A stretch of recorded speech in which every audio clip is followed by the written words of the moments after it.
अस्सलाम वालेकुम। मेरा नाम मारूख है और मेरा जो टॉपिक है वो है मेथड और प्रोसीजर ऑफ क्रोमेटोग्राफ़ी।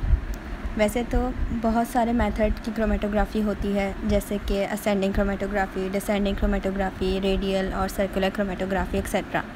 हमने जो एक्सपेरिमेंट किया है वो है रेडियल क्रोमेटोग्राफ़ी का। तो रेडियल क्रोमेटोग्राफ़ी करने के लिए हम इस्तेमाल करेंगे पेट्री डिश का हम लोग इस्तेमाल करेंगे एंड उसमें सॉल्वेंट जो है वो ऐड करेंगे बिलो द हाफ़ लेंथ। मतलब ये है कि हाफ़ लेंथ से थोड़ा कम सॉल्वेंट ऐड करेंगे। सॉल्वेंट जो है हम लोग कोई भी ले सकते हैं, जैसे हमारे पास जो अवेलेबल हो, जैसे कि N-ब्यूटेनॉल भी हम लोग ले सकते हैं, ठीक है, और एसिटिक एसिड और वाटर भी ले सकते हैं। जो हमारे पास अवेलेबल होगा हम वो ले लेंगे। समझ लें हमारे पास N-ब्यूटेनॉल अवेलेबल है तो हम लोग पेट्री डिश में हाफ़ से थोड़ा सा कम जो है वो N-ब्यूटेनॉल डाल देंगे। फिर हमें चाहिए होगा फ़िल्टर पेपर को जो है फ़ोल्ड करके उसको सेंटर पार्ट निकाल कर उसमें होल करना है।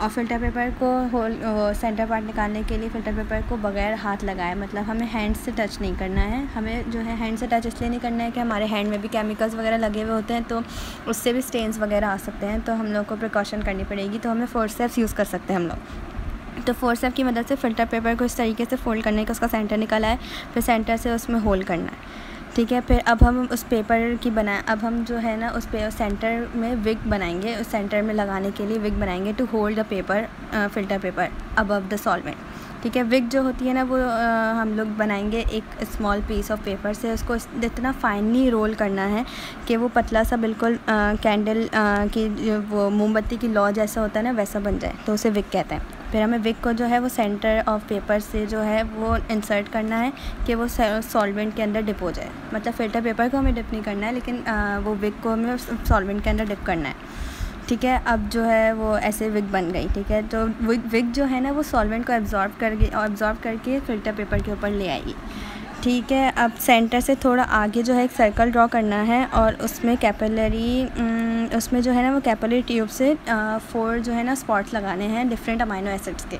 तो वो अमाइनो एसिड हमें जो गिवन होगा, जैसे ग्लाइसिन हो गया, एलेनिन हो गया, फिनाइल एलेनिन हो गया, और जो चौथा हमें जो मिलेगा ना वो मिलेगा हमें mixture of 2 different amino acids का, ठीक है। वो हमें मालूम करना होगा। तो वो मिक्सचर मिलेगा, तो हमने लेफ्ट राइट टॉप बॉटम ऐसे हमने वो लगा दिए, स्पॉट्स लगा दिए। अब पेंसिल, ठीक है, अब जो है ना हम लोगों ने पेट्री डिश रख दी। अब जो सॉल्वेंट जो है वो विग के ज़रिए से एब्जॉर्ब होकर पूरे फ़िल्टर पेपर पर आ जाएगा रेड मार्क से, ठीक है। अब वो जो रेड मार्क है वो फ़िल्टर पेपर के एजेस तक जाने से पहले, थोड़ा सा एजेस से पहले जो है ना वो हमें फ़िल्टर पेपर फोर्सेप की मदद से उठा लेना है, ठीक है। फिर जो वो वेट पार्ट होगा ना वो रेड सर्कल से आपको दिखेगा, ठीक है। आपने वो जो है ना वेट पार्ट जो है वो पेंसिल से जो है ना वो पूरा उसको मार्क कर लेना है, इससे पहले वो ड्राई हो जाए। अगर वो एक दफ़ा ड्राई हो गया तो हमारा एक्सपेरिमेंट ख़राब हो जाएगा।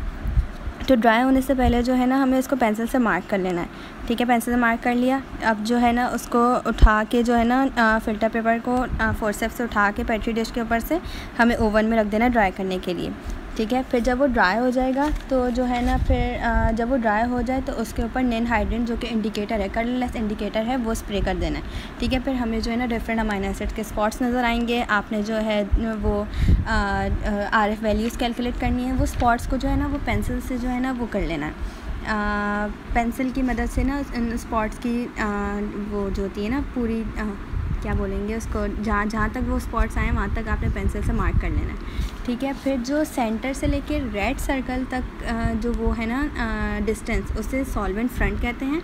और जो अमाइनो एसिड से सेंटर से अमाइनो एसिड तक जो डिस्टेंस है ना उसे सॉल्यूट फ्रंट कहते हैं। तो हमें स्केल की मदद से हम लोग को मेजर कर लेना है और RF वैल्यू जो है वो निकलेगी solute front divided by solvent front से, ठीक है। तो हमें डिफरेंट अमाइनो एसिड्स की RF वैल्यू हम लोग को कैलकुलेट करनी है। फिर जो मिक्सचर के जो RF वैल्यू निकलेगी ना, फिर वो हम लोग ऊपर के 3 अमाइनो एसिड से कंपेयर करेंगे कि जो है ना वो किससे मैच हो रही है। तो फिर वो हम लोग इससे जो है ना वो मालूम कर लेंगे कि ये डिफरेंट जो अननोन अमाइनो एसिड हैं वो 2 ये हैं। जैसे कि ग्लाइसिन से अगर मैच हो रही है तो पहला स्पॉट ग्लाइसिन हो जाएगा, और अगर दूसरी जो है वो फिनाइल एलानिन से मैच हो रही है तो वो फिनाइल एलानिन हो जाएगा। इस तरीके से हम लोग जो है ना वो इसका प्रोसीजर हम लोग करते हैं। Thank you.